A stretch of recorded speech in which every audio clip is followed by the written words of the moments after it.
Ra. This is also very difficult sound in Tamil. So when you don't get it, please don't get frustrated. Please try to practice more.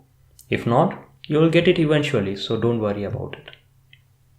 To make the Ra sound, you simply have to roll and curl your tongue and release it by making sure that your tongue doesn't touch the top portion of your mouth while pronouncing these letters. Now please repeat after me. Ra, Ra, Ri, Ri, Ru,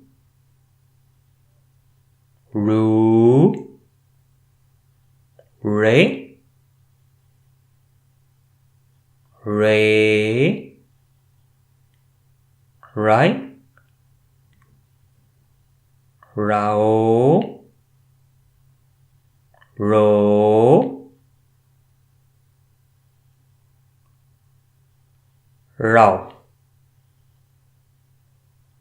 By this, we come to the conclusion of compound letters. We have another set of compound letters as well, that is the Grantha letters, that we will look into the next section. But now, congratulations, you have successfully completed the compound letter set, the most important one.